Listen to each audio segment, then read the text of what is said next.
Welcome to the show, everyone. I'm Flizanes, your empowerment strategist, producer, and winemaker. Thank you for downloading today's episode. So today's episode, Why We Stay Asleep, is with Dr. Kelly Brogan, and you're going to hear a lot about Dr. Kelly very shortly and in the rest of the interview. Before we get there, though, it is the 18th. Today, if you haven't already registered and you're getting this show when it releases, today is June 18th, and I am hosting a Healing Body Shame Masterclass. There will be a replay, so if you get it late, there will be a 24 to 48 hour replay available. So please come to jjflizanes.com/body shame class. That is the first timely announcement because it's time to have this conversation. It's time to address this, and how perfect that it's also when I'm promoting Dr. Kelly's newest book that's coming out called The Reclaimed Woman. So it's in perfect alignment with today's topic. Also, I am hosting a 14-day manifestation challenge. It is free starting July 1st. And so we have a couple of weeks before that happens. If you've never done one with me before, I used to do 30-day manifestation challenges. And again, those were free also. But I feel like the 14 days, just enough momentum to get somebody started. And it's short. Doesn't have to be the whole month. And it's a way to sort of get your feet wet and get a lot of information, practice, and support with tools and practices that can help increase your frequency and help you deal with contrast. So go to jjflizanes.com/14-day. That's 14-DAY to register. Again, it is free. If you're hearing this after July 1st or after July 14th, definitely put your name on the list and you'll be notified when the next one will be. All right, so today's show, Why We Stay Asleep. Dr. Kelly Brogan is a holistic psychiatrist, author of the New York Times bestselling book, A Mind of Your Own, Own Yourself, the children's book, A Time for Rain, and co-editor of the landmark textbook, Integrative Therapies for Depression. She is the founder of the online healing program, Vital Mind Reset, and the membership community, Vital Life Project. She completed her psychiatric training and fellowship at NYU Medical Center after graduating from Cornell University Medical College and has a BS from MIT in Systems Neuroscience. She is specialized in a root cause resolution approach to psychiatric syndromes and symptoms. Learn more about her and enjoy today's episode. Welcome to the show, everyone. I'm excited about today's conversation because whether I'm not sure she knows this or not, I tried to get Dr. Kelly Brogan on the show back in 2021. It was when she wrote the article, Why We Stay Asleep, and it was viral, and I read it, and that was my first introduction to you. So if you're finding us here on YouTube, hi, I'm JJ. That means this is my show. And it also means I'm going to talk too. So if you don't like me, which is totally cool, Dr. Kelly, where can they find more just you in case they don't like me? I'm sure there's a lot of overlap, so it's all good. Where can they find me? At kellybroganmd.com. There we go. All right. And of course, check the show notes. And if you're listening on the podcast, we did a video. So come over to jjflizanes.tv so you can check us out and meet Dr. Kelly. I forgot to ask that before I pressed record. Did you get the memo that I wanted to just briefly talk about that article? Totally. Yeah. Okay, great.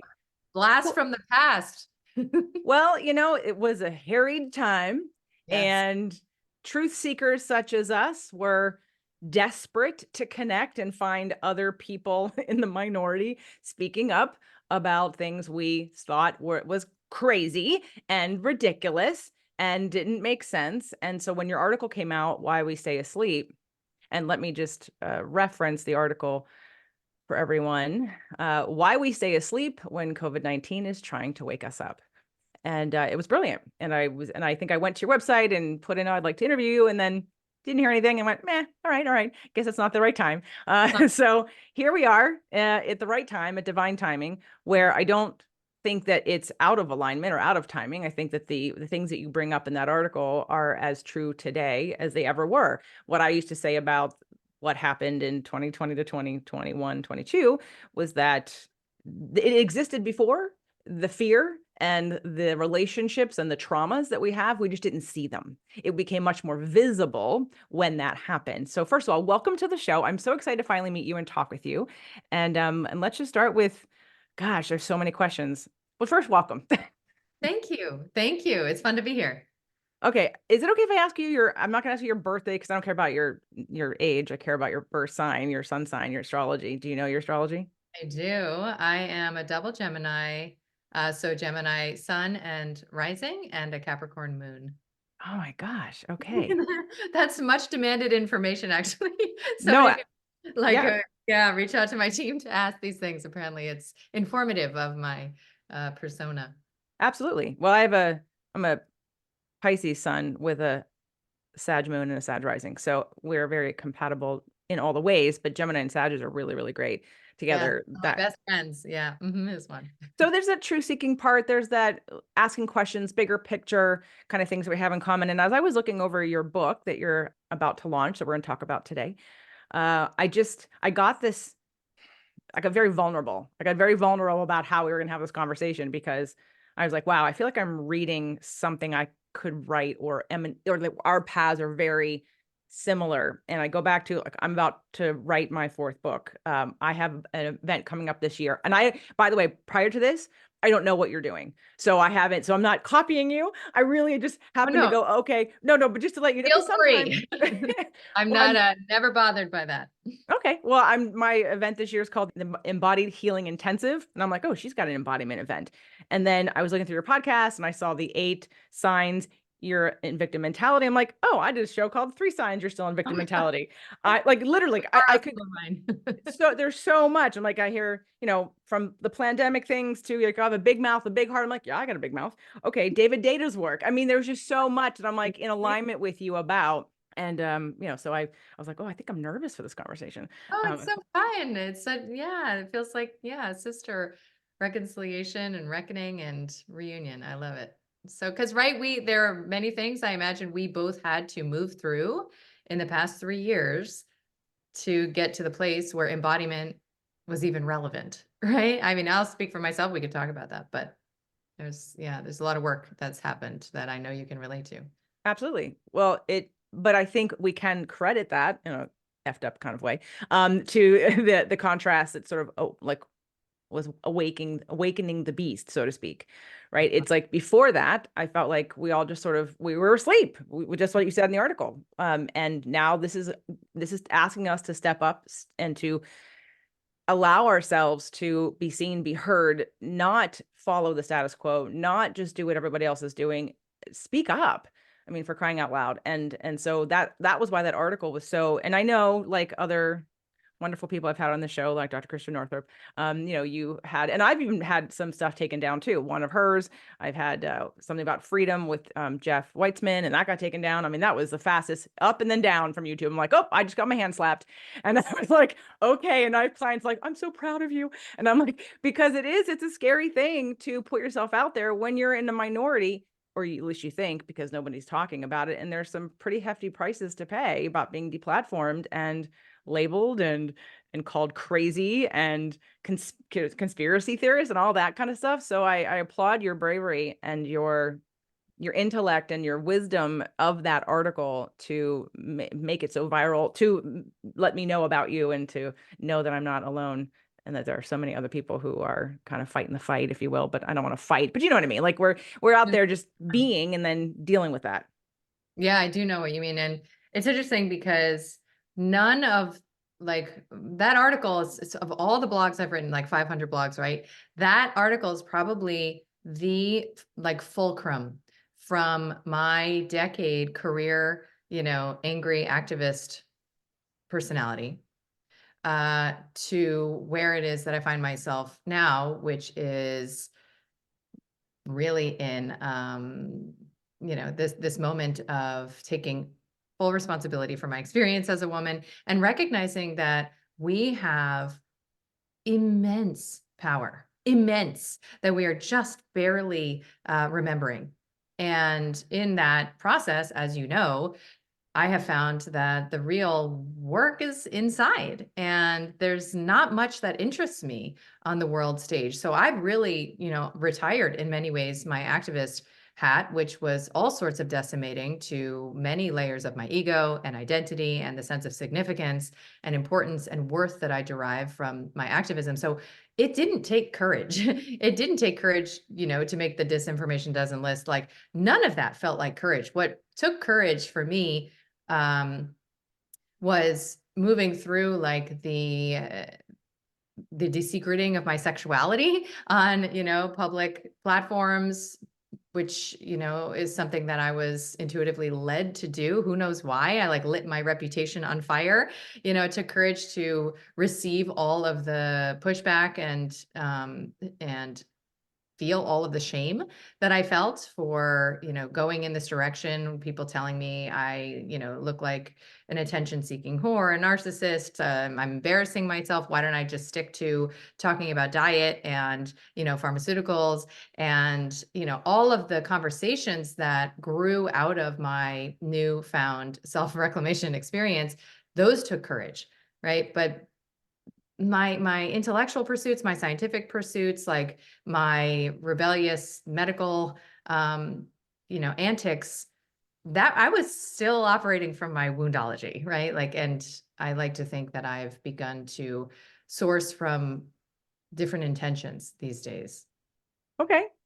I guess as a person who held a light and a groundedness for a long time of trust and high vibration and frequency and truth and understanding that everyone has their, where they are and I can't control that. It just became, because I remember I was actually in Italy when it happened and everyone's like, oh, you're not going to go. I'm like, yeah, of course I'm going to go. And, Yeah. but then and just what people were saying, like the fear that set in so fast, because I don't operate from fear. Yeah. I have fear. Of course, I'm human, but I like my dominant emotions are not fearful. I have a deep, deep trust in life and myself and my immunity and just life in general and why I'm here on the planet. And so when everyone's freaking the F out and I was like, oh my God, what's going on? Everyone's tail spinning, like, guys, like, calm down. And then it just keep like, it was like a monster that just fed on itself and it had so much momentum. So anyone that had something different to say, I just felt like you stuck your neck out, but I understand where it came from you. You're saying it was like the rebellious part of you. So maybe you needed to do that in order for that to transition you, like you said, into where you are now and for you to kind of get to know that part of you. Yeah, totally. I needed to do it in order to feel more in control. And a lot of what I talk about in that article and then in subsequent, in this book, et cetera, everywhere I talk is about the role of victim consciousness, right? So the energy field, the resonance that is victim consciousness, like what is that? The no fair finger pointing relationship to reality that can infuse you with a sense of, you know, power, but it's like a lick of ice cream when what you're really, longing for is water, right? Like you're thirsty and it's like a surrogate hit. And I think there is a maturational lens we can look through because I really was in that rebellious, sort of vilification of these parentified entities, right? So whenever we imagine that they have the power to do things to us, which like, how could you, they do, right? Like, how could you not imagine that that's true? And, there's Mushu, whenever that is the dynamic, what I've found is that there is a projection of the bad mommy, the bad daddy that we're working out. And when we're ready to adult, when we're ready to stand in our adult shoes and choose the life that is in front of us, including all of the many ways we can access our ready power right here and now to create, right? And to, like Bucky Fuller says, like no longer fight the existing system, but render it irrelevant, essentially, right? So what that takes is the integration of the shadow, right? So it's the resolution of that victim triangle where the villain's on the outside, I was often the rescuer, right? So I'm here to help the people, save the world, that kind of a thing. And the anonymous victim is who I'm saving, right? I'm informing whoever is reading my blog. Sometimes it's a personal victim where I'll talk to somebody and, a cousin, an uncle, somebody on the street, and I'll just really need to inform them of what they don't know, like educate the ignorant kind of a feeling. But it comes from a sense of like, if you don't share my reality, like this doesn't feel comfortable with me in my body, right? So that stage, if you will, it was totally necessary, and it's not bad, good. There's no value system there. But what I ultimately, moved toward was a kind of neutralization around that which I had empowered as bad and wrong. And that's when I began the work of seeing in myself many of these qualities that I judged. So I spent like the first year of the pandemic doing deep shadow and then subsequent years, but specific deep shadow work on like, how is it that in my life I am a tyrant? How is it that I am an authoritarian? How is it that I act like I know better than somebody else what is best for them? Like I know that, a mother shouldn't give her child pharmaceuticals, right? Like I was often in that posture of this black and white certainty around what is right and what is wrong. And I know there's all sorts of slippery slopes when it comes to moral relativism, but the truth is, I don't know what is best for anybody else. I can't possibly because I'm just getting to know myself. So I'm only the authority on me. And taking it back to my lane and really looking at, is it possible that that which I'm judging, I'm also embodying? I found the answer to be yes across the board. And that was what I sought. I sought about integrating and maturing in my own life. And I really set out to the ending the war inside, and, saw in a lot of my colleagues and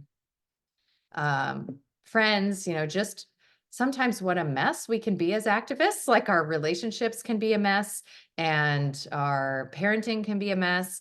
And here we are positioning ourselves, as if we know better, how the world should be. And I've been that person. I did that for many, many years. So there's a kind of humility, I guess, that I started to allow into my heart that I wasn't really available for prior. I see that happening, well, with Russell Brand, obviously, too, as a Gemini, right? Yeah, it's sort of that transition from angry and rebellious and addict to spiritual to, moving up the chain of everything. And I've followed his journey. And at times, there's times where someone like when you were the angry activist, you get to represent a piece of me that I'm unwilling to share or that I'm unwilling to know. And so even though it's not good for you, it's good for me to remember that that lives in me and I'm not giving it an outlet. And so when I find an article, I'm like, oh yeah, like I'm allowed to let that out. I was with my acupuncturist every week and would never shut up because he was the only person I could talk to. He was my only outlet. And he said, we can hang out outside of, I'm like, we can? He's like, because you need to calm down and be quiet and let the treatment. I'm like, but I have no outlet for this. I have no one to talk to about this. And I said, that's on the same page or that feels the same feelings or that it's going, like, I need someone to process with. And so, yeah, so I understand, but I also see that as like that permission, like you gave me permission to admit and acknowledge the pain or the frustration or the anger that I didn't have and then had and then avoided because there was nothing to do about it necessarily. But I love the mirror aspect because it is. I teach law of attraction and everything's a mirror. We're the creators of our own reality. We're attracting. Like you can't be in alignment with something. You can't be recognizing something unless you're in alignment with it. But the global consciousness, that whole energy field that got created with that elevated traumatic fear was palpable. I live in Ojai. I can hide. I'm not in the world. I work from home. But it's like the thick air that's around you. And again, I can still even avoid that until I have to go into a grocery store or I have to go into a place where I'm being demanded to do something that I think is ridiculous. And it's that, when you come up against that and then you don't feel free. And the sad parts of me is like, that's my thing, is feeling free. And it's really coming, I guess I'm still free. And this is what's going on with the world. And then what do I have to do the deep dive on? So is this what started the impulse for the next book then? Yes, I was a part of a rally called the Thank You Body Rally at the end of 2020 when I remembered something that had sort of manifested within me after my mentor, Dr. Nicholas Gonzalez, died in 2015. I went through a real dark night after that, and he was very much this idealized father figure for me. And when he passed, I felt like abandoned. I felt hopeless. I felt all sorts of like, how do I navigate the world safely? And that was because we were involved in activist, efforts together. And that was a transition point where I decided um, to start to focus on what feels good, just because it feels good. It was like out of desperation, honestly. And so I shifted largely from anti-pharmaceutical activism, not that I have still, even to this day, totally quit that, but I shifted from that to focusing on this kind of mischievous energy that's like, you know, here's what's possible, like there's all sorts of dogma defying stuff happening in my practice in New York City, and then through my online program Vital Mind Reset. And I commissioned a team of volunteers to start to publish those cases. And so I spent years putting those cases, some of which are actually medical history making, like, putting Graves' disease into full and lasting remission without surgery or radiotherapy, et cetera. So I started to feel into like creating energy versus fixing energy. And I remembered that after a little lapse into the fighting, I remember that at the end of 2020, and I was a part of an event called the Thank You Body Rally, where we put on, it's like 104 countries where people gather together in the energy that you're describing. Like, I just need someone to validate my reality, like what is happening. And had signs and drums and music, and just celebrated their health victories, right? So it would be like 20 years without a lupus diagnosis or whatever.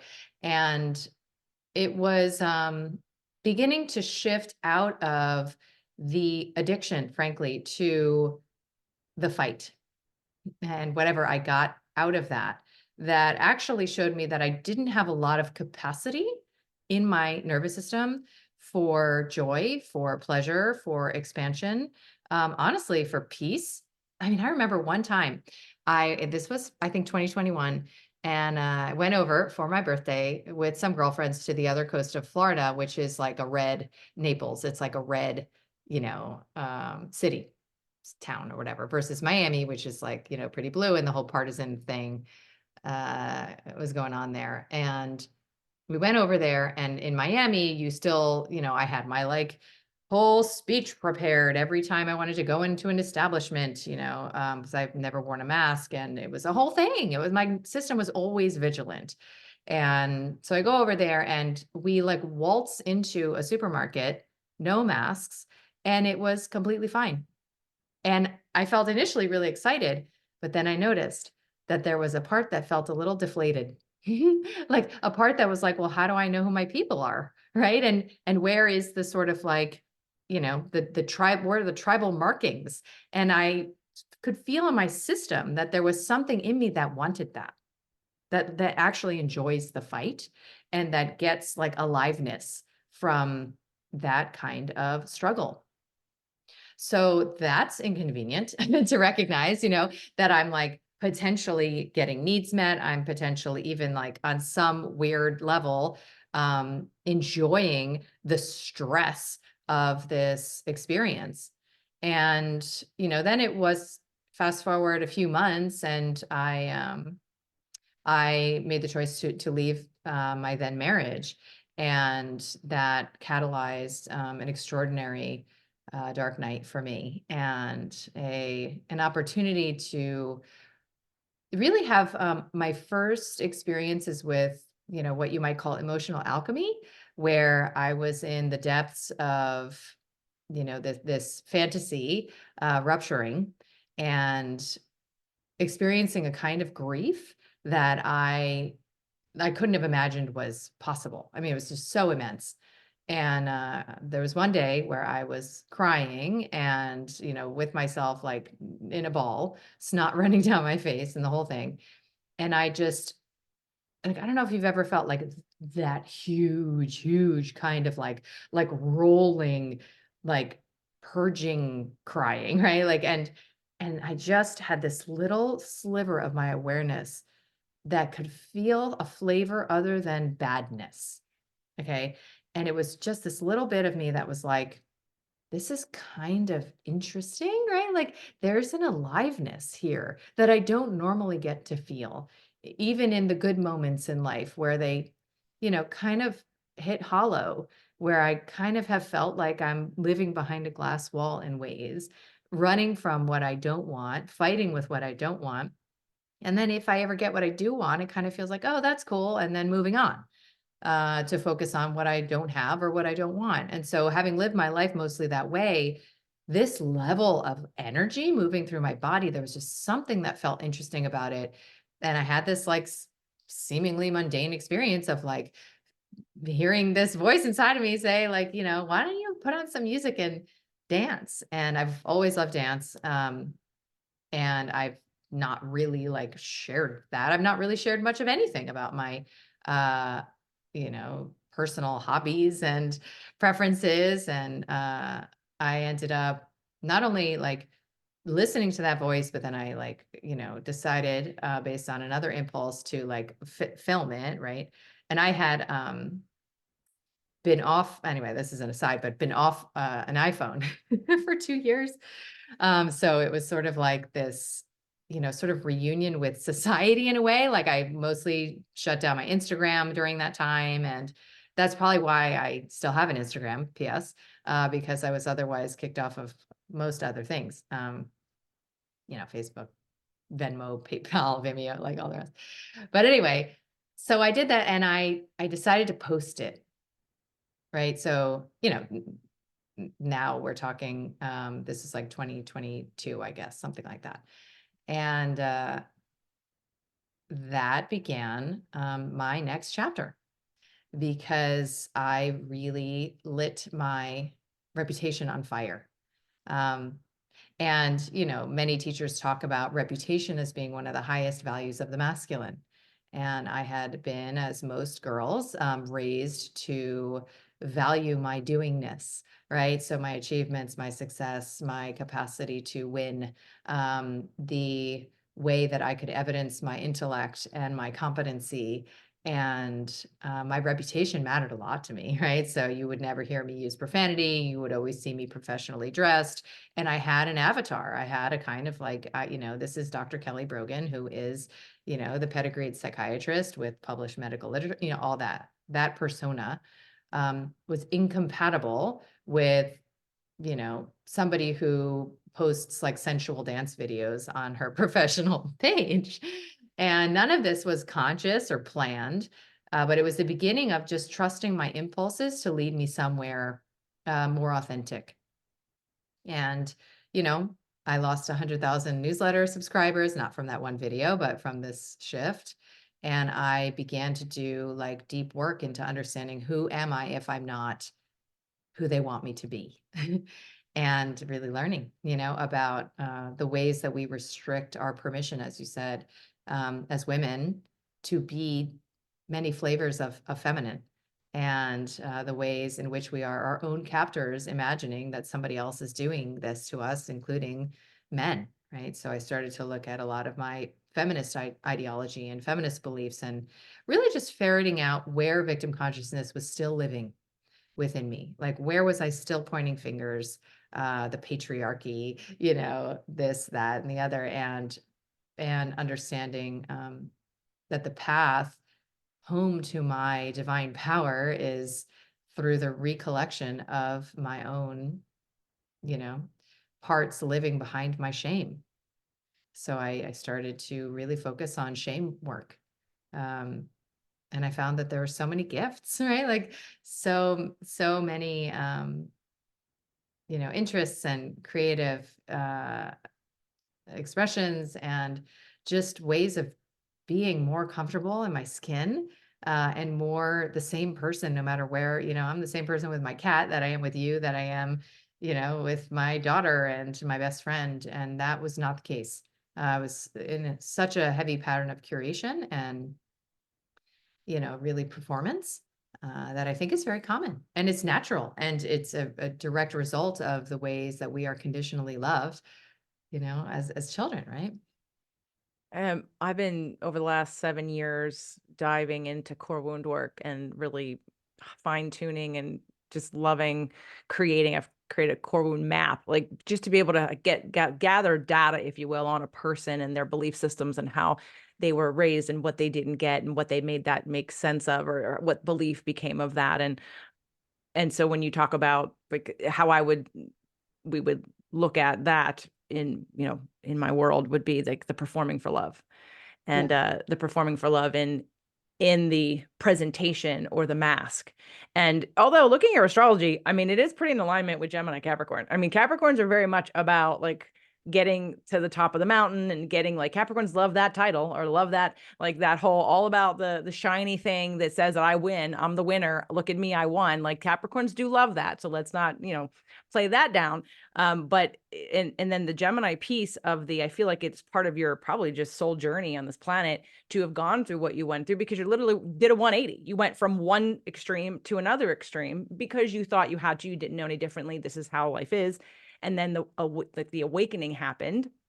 And those questions when you were talking about having that sobbing, crying, yes, I had gone through a divorce. And it's funny because even today, like I know you talked about like having a thing or being in a mood or something. And I even today I was sort of working something out and I was talking it out to somebody and it hit me why I've been feeling this weird sensation. And I know my partner's on his way back. And I said, can you do the dialogue with me later so I can just sort of uncover what's going on here? Because I don't know what it is. It doesn't really matter what it is. It just matters it needs to come out because Yeah. it's in my chest. I know I need to let it out and I don't have to identify it, but I do need to let it out. And for me as a Sag moon, identifying it does help me let it out. So as I'm talking and I came upon this, I realized that someone who is in my groups is in deep, deep, deep, deep pain. And that can affect, I'm like, why is that affecting me the way that's affecting me? And I realized it was because I haven't felt that deep pain or anything close to that since my divorce.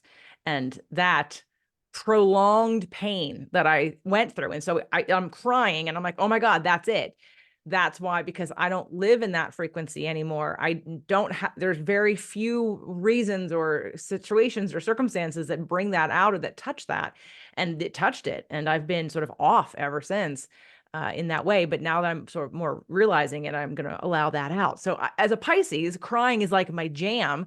I tell people that if you're not crying or screaming every couple of months, you're emotionally constipated. Like if that energy isn't flowing in some way, and it doesn't matter how much work you do or how healed you are, life happens and we have our traumas and our triggers and we work on them and they get better, but we're still human and we're here to have that experience. Like you said, there's an aliveness about that emotion and allowing ourselves to embody what is true for us, regardless of, the processing is let it out and then you'll freaking deal with it later, but don't suppress it to analyze it. And I wonder, a word that came up for me when you were talking about the, crying and blobbering and in that little piece of you that went, like this kind of, there's a part of this that feels really good. I wonder if your reclamation is also a reconnection. Totally. That's a perfect word. Because, I can speak about agendas with you. But I am a believer that there are several socially engineered agendas that have driven the masculinization of women and the feminization of men and the disconnection of both of us from our own eros, from our own vital force, and the installation of shame where a connection to God should exist. And what I mean by that is that, early in childhood, we are delivered the message that our impulses are punishment worthy, right? Whether you're jumping on the couch or you're self-pleasuring, or you are, the shirt you pick as a 13-year-old is a crop top and it's too short and your mom, shames you for wearing something inappropriate, right? So there's so many ways that we learn as women that we cannot trust our vital force energy, and boys are shamed. I mean, there's even this concept of like boner shame, right? Where like as a little boy, as a teenage boy, like this idea of like, I mean, what is more humiliating than literally the out of control erotic energy, but then at some point in your life you're supposed to be able to take a woman into the bedroom and have like a rock hard cock and perform all day long. And you're raised to be in, tension with that animating life force. Like, we come from sex. Okay. We come from sex. That's the truth. So that energy is what animates us is confusing to us mostly, in today's conversational, like, dominant narrative. But the ways that we are fragmented often take that shape, where we are like, disconnected from so much of what otherwise would guide us internally, that felt sense of our inner yes and our inner no, and also inspire us and allow us to lead pleasure driven lives. Like, even when I think about that, there's some part of me that's like, that's a ridiculous concept, because there's hedonism and people can't be trusted. But that's a part of the programming, right? Is that we have not made a truce, we have not aligned with our native desire. So I do love the term reconnection and acknowledging, we've been disconnected as women from our biological impulse. We've been led to believe that our female biology is a liability, and you suppress your emotions with antidepressants, you suppress your menstrual cycle with birth control pills, you have a medicalized birth, and you formula feed, and then ultimately choose corporatocracy over motherhood, right? Like, that's actually the bad bitch thing to do, right? Like, be a girl boss. And we have got to be one of the only species on this plane who could be, convinced that our reproductive impulse is, irrelevant.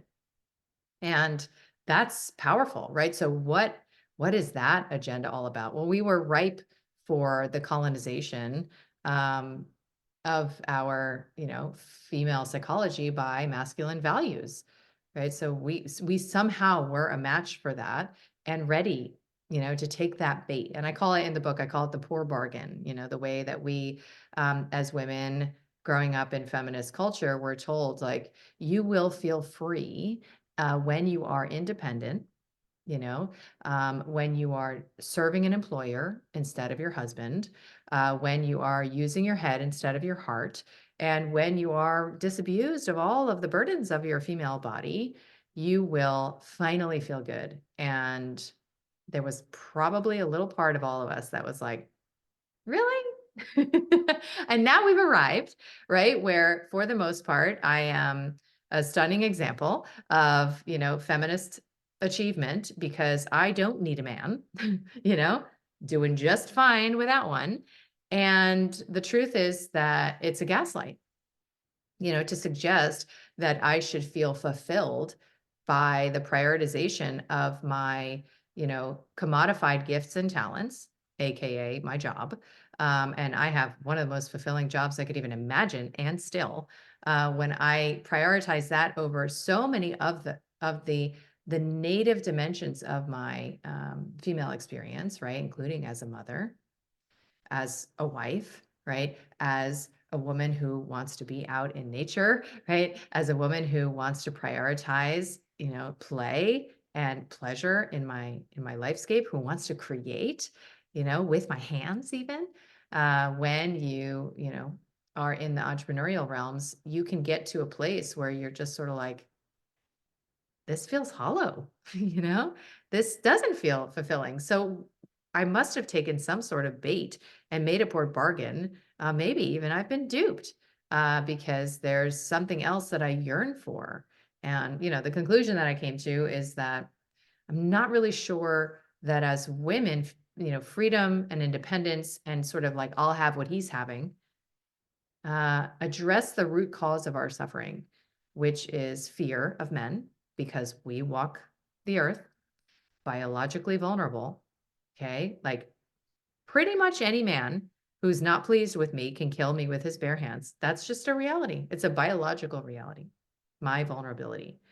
And, when that is not acknowledged, most of what I fall into is strategy and manipulation to compensate for that fear.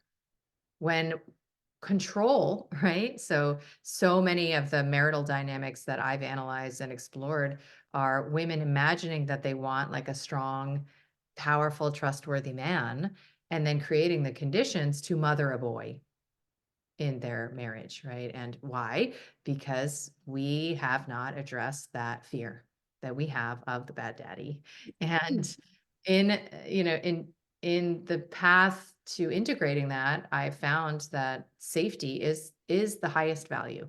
It's the highest value for a woman. And there are ways that you can offer that safety to yourself so that you are better able to recognize who can offer it to you out in the world, right? Because otherwise, what we do when we're in our traumas, when our nervous system is dysregulated, when we don't know how to self-contain, is we choose people who don't offer us that. And even if we were to somehow stumble upon somebody who would, in a romantic partnership, we wouldn't be able to receive it. It wouldn't feel available to us.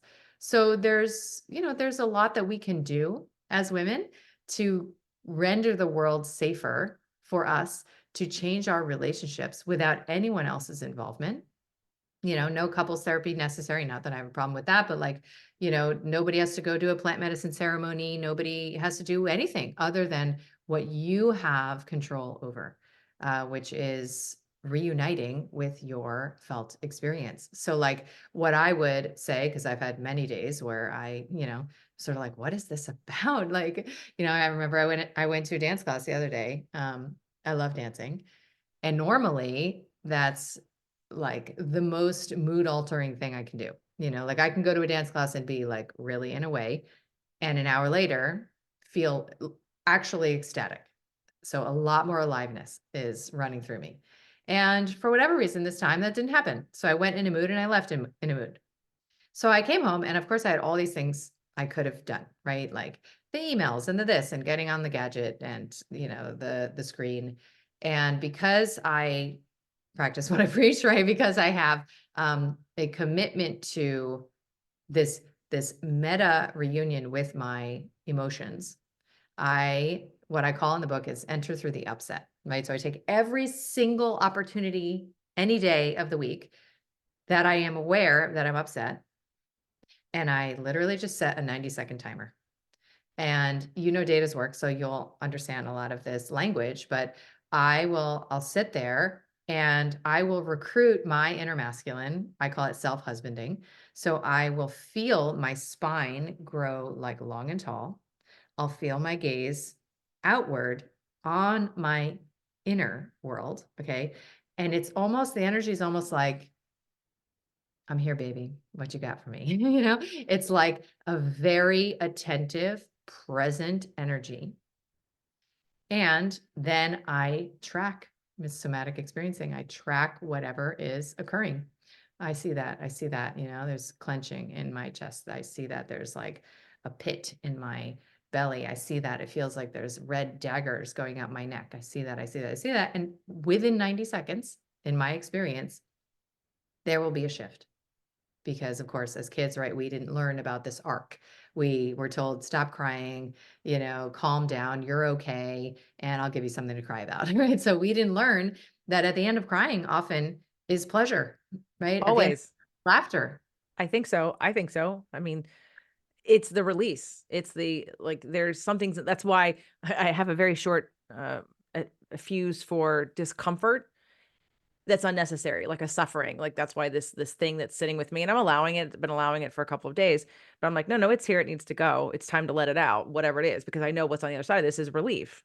It just needs to be processed. It needs to be let out. It needs to be acknowledged. I just don't know what it is. And I've sort of been, doing other things. Just waiting for the aha, whatever to move me. And in a conversation today, it did.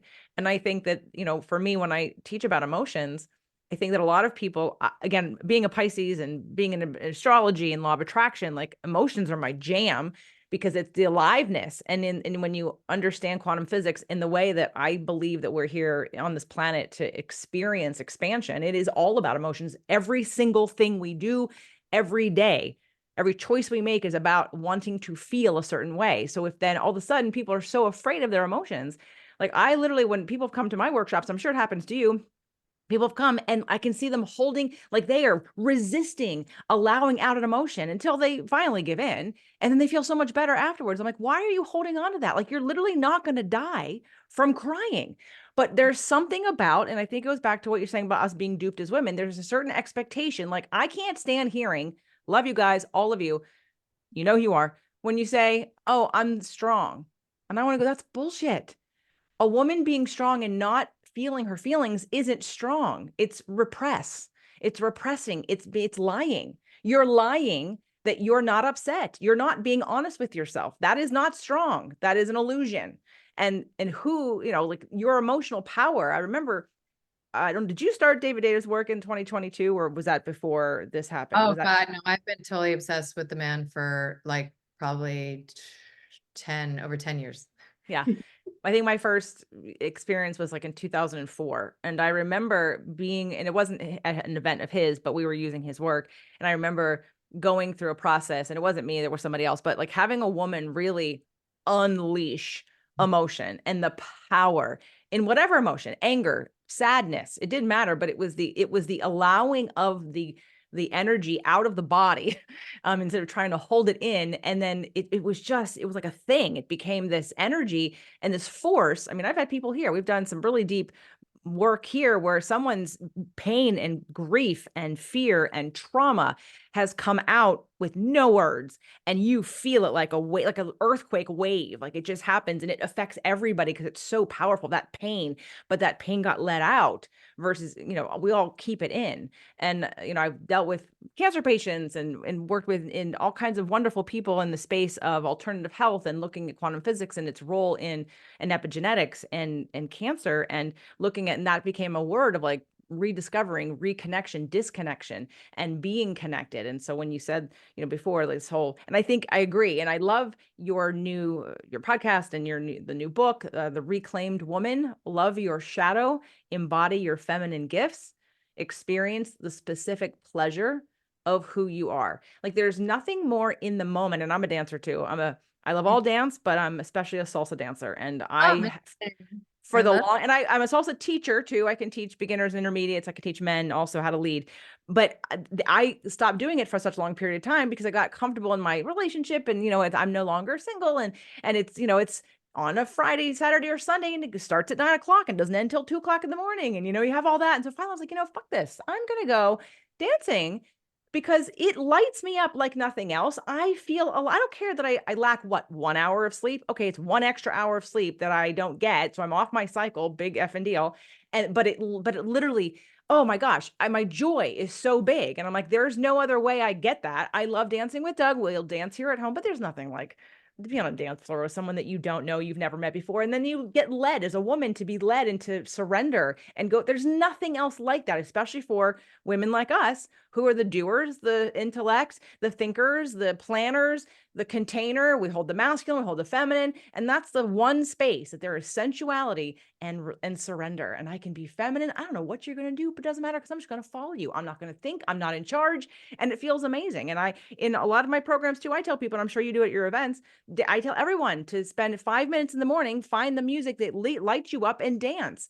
That is the fastest way. Music, vibration, frequency is the fastest way to transcend whatever current state you're in into a higher frequency, not to avoid, just to recalibrate. I mean, you can deal with your stuff after you're in a better place. But I was starting to read the book. I got through, and you're a great writer. I got through the introduction. I was like, this is why I'm like, oh my God, there's so many parallels. And I'm like, oh goodness.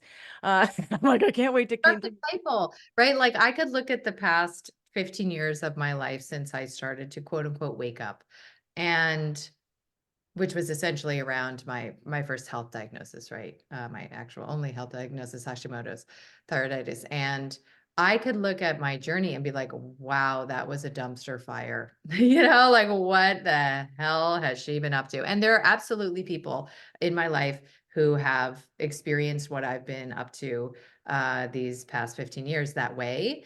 And, when I finally landed at this place of like sort of arriving in my own skin, recently, probably 2 or so years ago, I I realized it's universal. Like this is the archetypal heroine's journey. And that's why I work with the Handless Maiden, which is a folk tale about the heroine's journey. And I weave that throughout the book because, we all can relate. Any woman who has felt the call to connect to her wildness knows that there are trials and tribulations, and there's the seeming tragedy that ends up being the rebirth. And so that's why you see it in my story, because it is archetypal, and we recognize these energies. I would love to have you back on the show if you're willing at another time, because I feel like this is not enough time for me, but you'll have to let me know. So I'd love to, since we're talking about your book, let's tell everybody where to get it, how to get it, and what they can expect. Again, the title of the book, and it's not out till it drops. So today is June 18th. Please get it today. And there are some gifts and things that you can get. You can go to jjflizanes.com/Kelly, and it'll take you exactly to the page to get some of the things that you're going to share with us and to buy the book, The Reclaimed Woman, Love Your Shadow. Yeah, love your shadow because it's a part of who you are. Embody your feminine gifts and experience the pleasure of who you are. Tell us more. Yeah. So, in these 15 years that I've been moving through many different identity shifts, right? So remember, I was like the conventional pill pusher turned, renegade anti-pharma activist turned, pole dancer, and in many ways now turned mother, even though my daughters are teenagers. There's been for me like a huge reclamation and actually choosing the motherhood that I have chosen. I chose 15 years ago.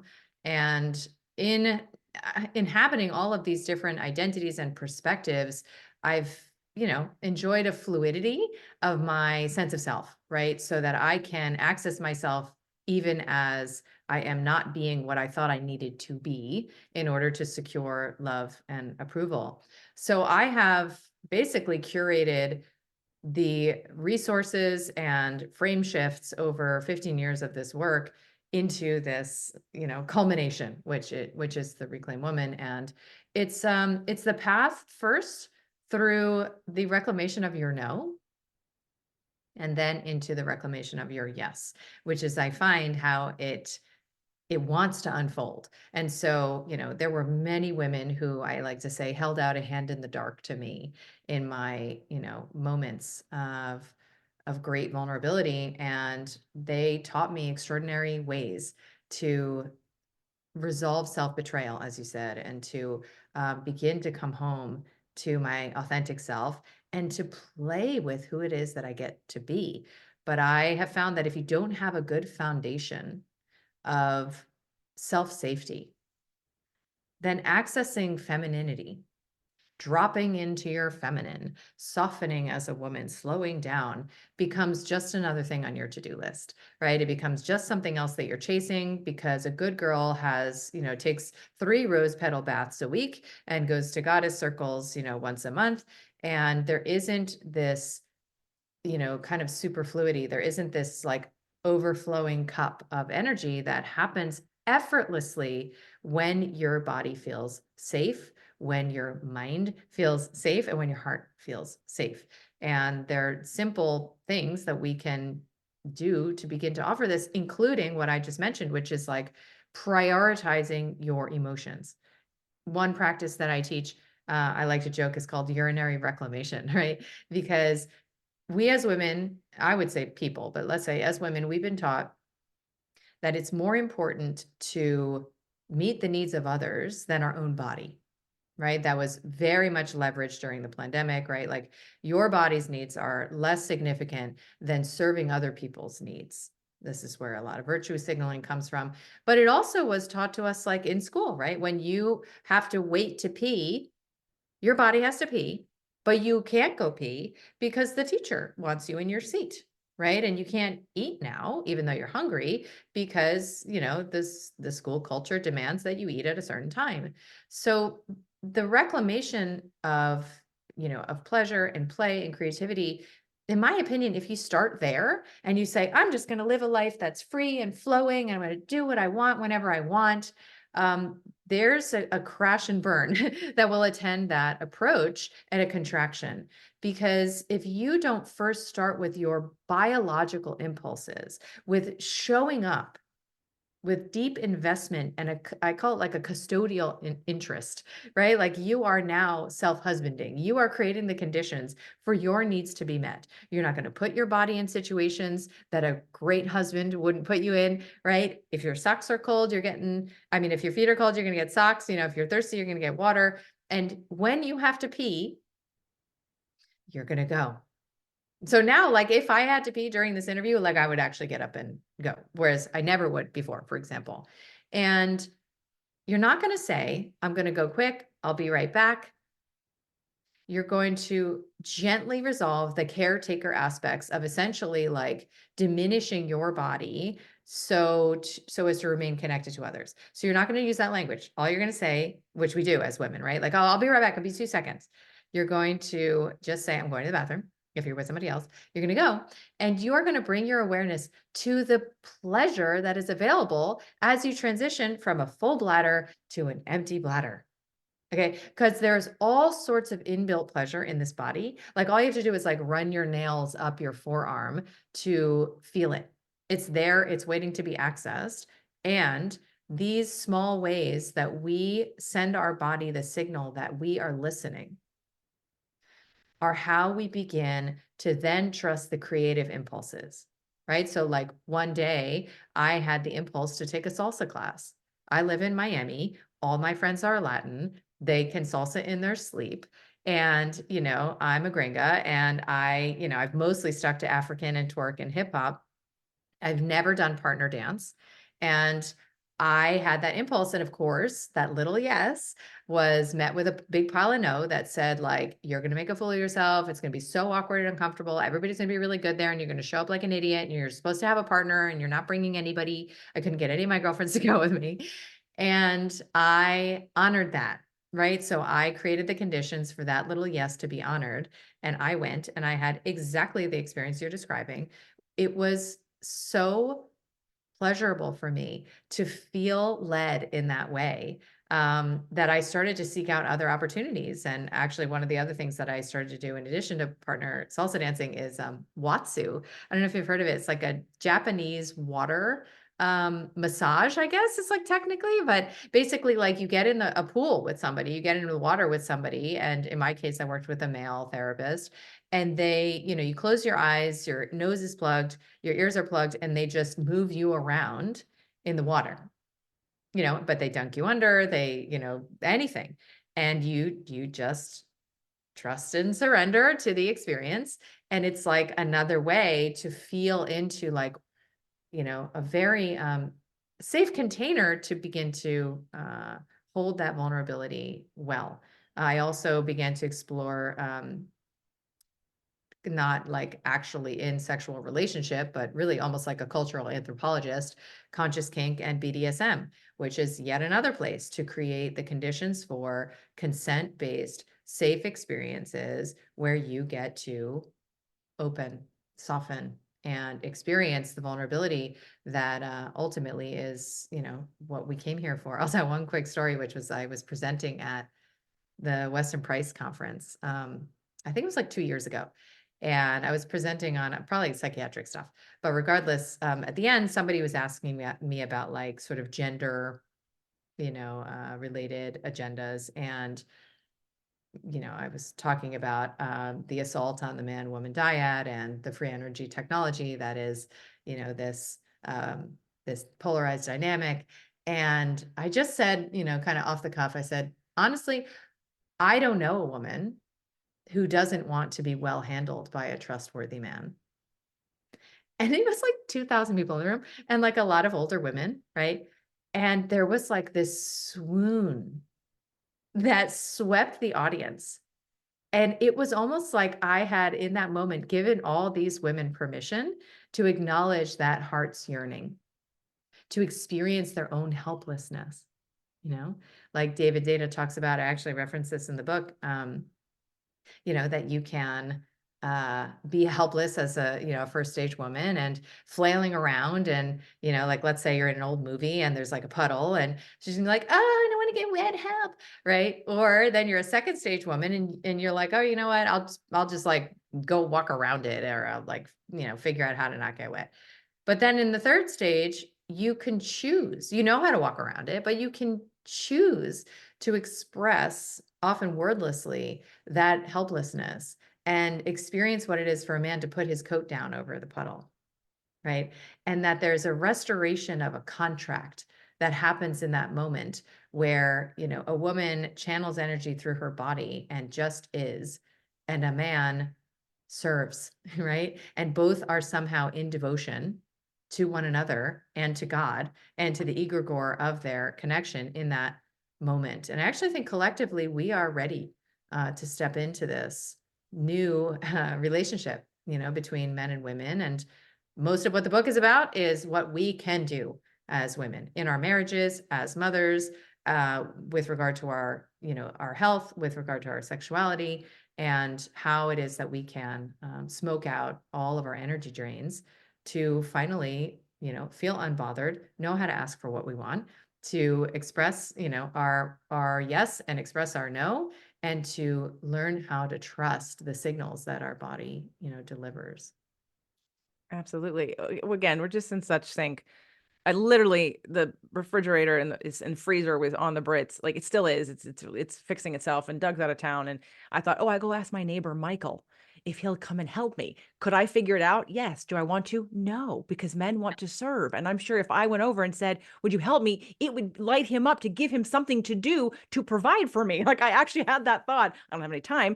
But by the time that all happens, Doug will be home, so he'll fix it. But I love that. And I think it's time to. I agree. So everybody, go to jjflizanes.com/Kelly. Get The Reclaimed Woman by Dr. Kelly Brogan. And of course, bombard her with messages so she'll come back and we can talk again. So thank you, Dr. Kelly, so much for being here. It was such a pleasure. Oh, it's such a pleasure to connect and to feel so in sync. Thank you. Thank you.